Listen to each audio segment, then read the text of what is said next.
Good morning, my dear students. Good morning, world. Teacher Joy is back for lesson 3 of quarter 2, entitled Maintain Measuring Instruments, bearing the following objectives. Number 1, identify different storage media.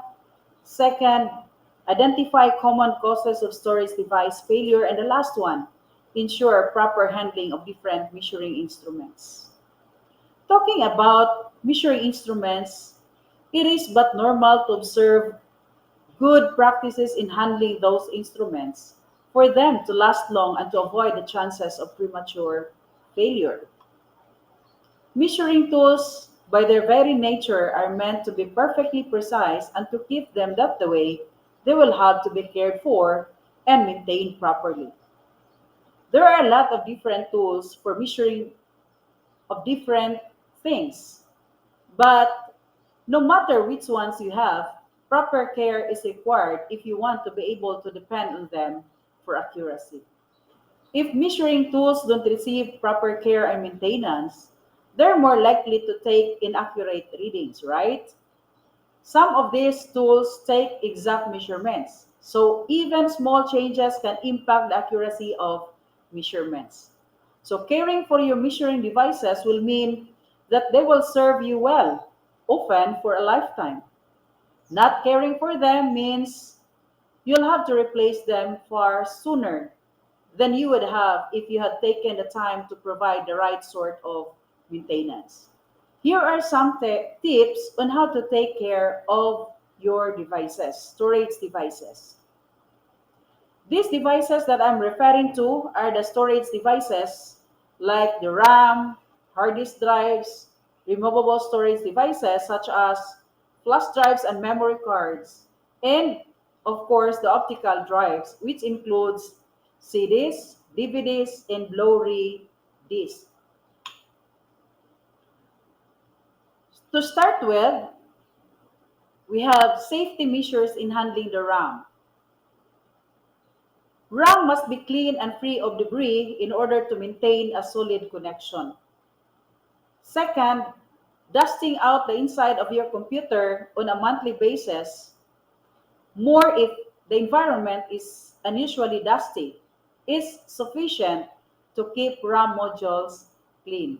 So, if your computer is placed in an area where you think this is prone to dust, then monthly basis of dusting these computer devices is insufficient.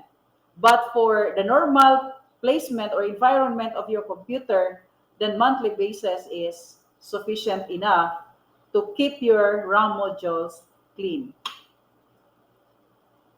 Number 3 is use anti-static wrist straps or anti-static clips to drain all the static electricity that is present in your body and which you could acquire if you have a carpeted floor.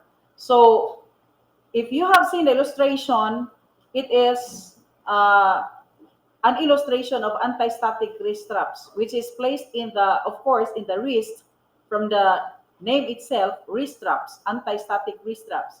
It is placed at your wrist, and the tip of the anti-static wrist strap is a metallic part which you have to clip it in any part of your system case during maintenance.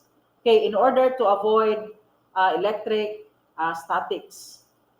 Next is after taking the RAM out of your computer, do not place it anywhere. Rather, put it in an anti-static plastic bag or container before placing the RAM in a safe location. So the illustration that I'm including in the slides is an example of anti-static bag or anti-static plastic container. Then the next one is wear thin rubber gloves when holding the RAM. Place your fingers on the edge of the corners, the green plated part of the module with plastic coating to avoid the chances of damaging the sensitive parts of your RAM. So again, gloves is very familiar to us because this is very known. Even in the hospitals, there's a lot of gloves, or medical personnel are using these gloves. Okay, so those are the proper handling of your RAM. Next is proper handling of your disk drives or your hard disk drives. Hard disks can last for years when properly maintained, of course, but neglect can lead to fail sooner than it normally would, and the potential loss of valuable data. Then these are the common causes for a hard disk drive failure, which includes the following. Number one is water damage. That is why inside the computer laboratory, it is a must that students must not bring any liquid objects or liquidized objects or any food inside the computer laboratory, because especially if it is a liquid or water, sometimes it may spill to any components of your computer system. The next is overheating. If your computer is not in use, you must have to put it into sleep mode so that it will not experience overheating. Then next is electrical faults, especially if you are plugging lots of kanang connections in the electrical outlets, so it may sometimes cause electrical faults. Then firmware corruption and damage both sector and mechanical failure. So these are some or few causes of drive failure. Next is how to take care of these hard disk drives. Number one is be careful about downloading and installing software. So most of the time, especially if we're connected to the internet, it is very easy for us to download any software that we wanted to be installed in our PC. So one of the most common reasons client need hard drive recovery services is because malware has infected the drive and destroyed its ability to boot. So in the illustration, I have here the types of malware. We have the ransomware, the spyware, adware, worms, Trojan horse, botnets. These are just very examples of malware that may infect your hard disk drive because of downloading and installing different applications in your PC. Next is keep the computer's components free of dust. So I have just mentioned earlier that you need to dust even once a month. Air circulation causes dust to collect inside the computer's case. So it's important to periodically remove dust and debris to prevent electrical faults or overheating. Using the electrical blower will remove dust inside your computer. So the image that I am inserting in this slide is an example of an electric blower. Next is update the computer's operating system with critical patches. So by keeping the computer's operating system up to date with the latest patches, it will be less likely to become infected with malicious software that can damage data on your hard disk drive. Number four is defragment the drive regularly. Large file can become scattered across the drive's platter, which slows the process of reading them and impacts the computer's performance. So defragmentation means it will reorganizes all the software and data into an optimal arrangement. So murag iyang ikatag-katag because of sometimes you have to um, save your file, then the other way around, you have to delete them. So, meaning there are some blocks in your computer or in your hard disk, rather, in your hard disk that are filled, and there are those areas that are not filled. So, therefore, the files are being scattered in the drive's platter. So, therefore, you have to apply the defragmentation so that the data that has been stored into that hard disk drive is being compressed back. Okay, so the last one is delete unused software and files periodically. It is important to maintain free space on our drive that the computer can use for temporary storage. When its drive becomes too full, a computer can slow down to a crawl as it attempts to use the little free space left to juggle data. So, of course, there's a lot of not only files, not only data or documents, but rather there's a lot of files or applications that are not in use in our computers, but still residing in our hard disk drives. So, meaning if to maintain your hard disk drives properly, you should have to delete unused softwares and files from time to time. Okay, let's proceed to safety measures in handling removable storage devices. So I have just mentioned earlier that removable storage devices includes flash drives or thumb drives or the memory cards. Flash drives or thumb drives are also high important mainly because they contain files that you use in school or personal life. Failure to properly take care of these devices and disks could result in irreversible loss of essential data. You cannot gain them back again unless you have to do it again. Okay, number one is avoid placing your removable disk on top of other electronic devices. So this is the most common failure to us where our flash drives or memory cards are placed, say for instance, at the top of your TV set, computer, gaming platform for a long period of time. And this can lead to data damage. Number two is make it a point to eject your drive properly. Usually, without or unknowingly uh, removing your flash drives from its port without ejecting it properly can damage sooner your flash drive.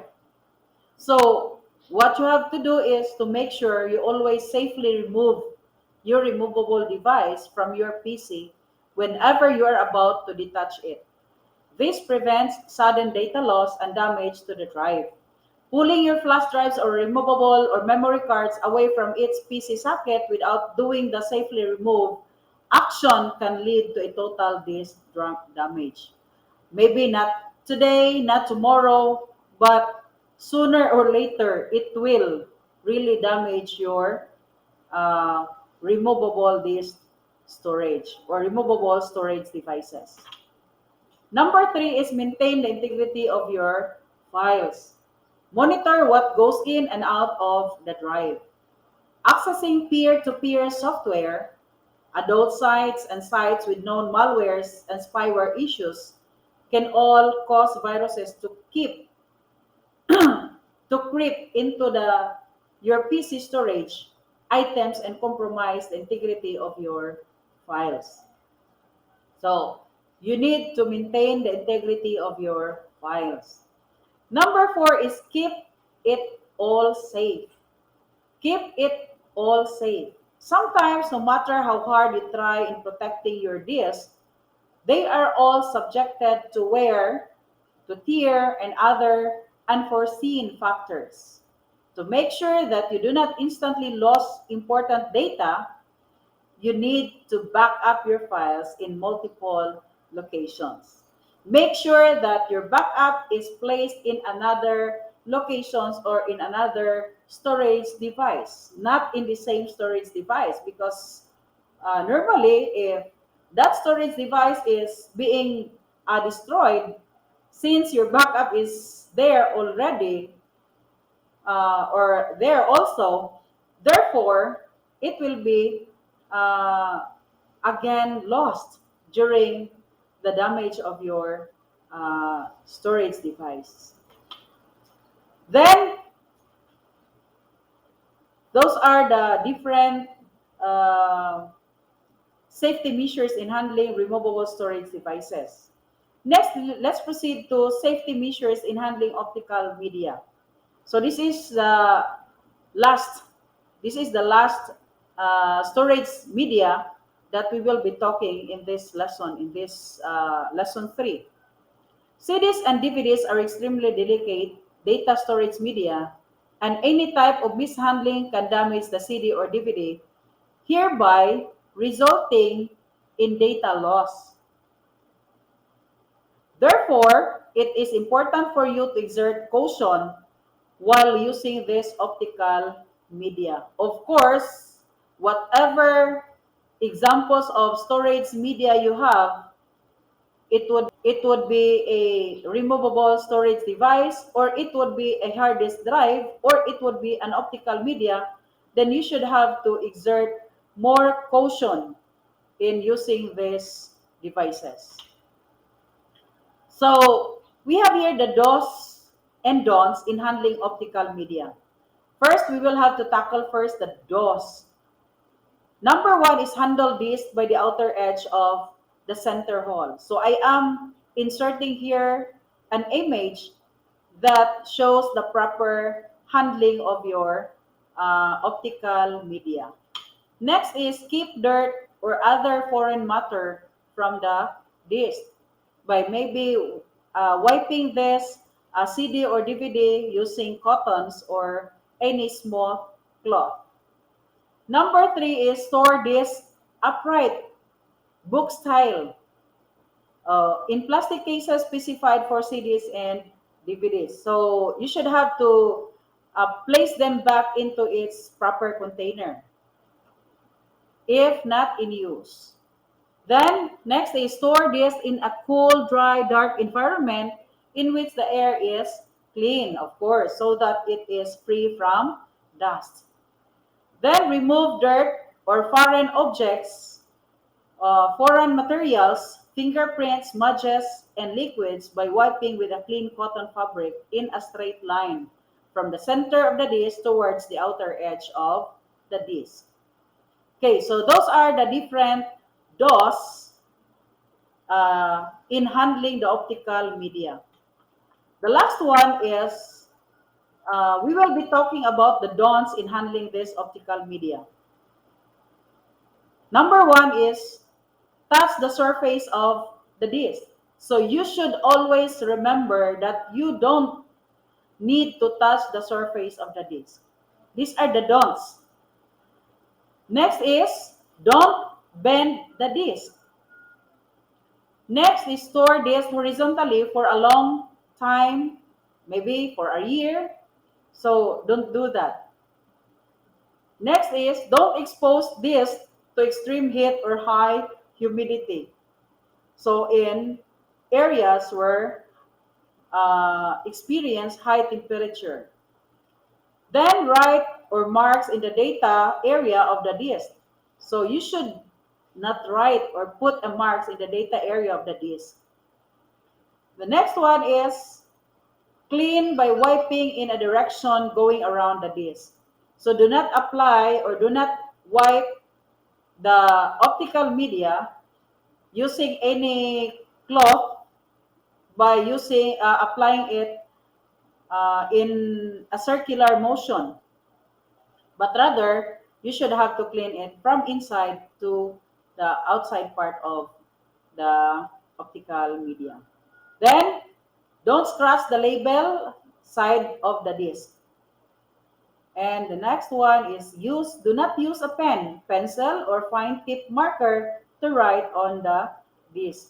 So if you wanted to put labels in your optical media, you should have to maybe use a sticker paper, then print the labels you want to stick into your disc or to optical media, then paste it on the disc. Then the last one, this is the last one. Do not write on the disc with markers that contain solvents. Try to peel off or reposition a label by not using any solvents. or any liquid solvents.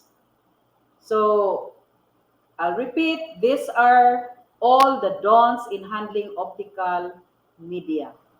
And I hope that you have get some information out of this video, and hopefully um, you can answer the questions that are sent to you through Google Forms. Thank you, and once again, good luck in your uh, in answering your modules.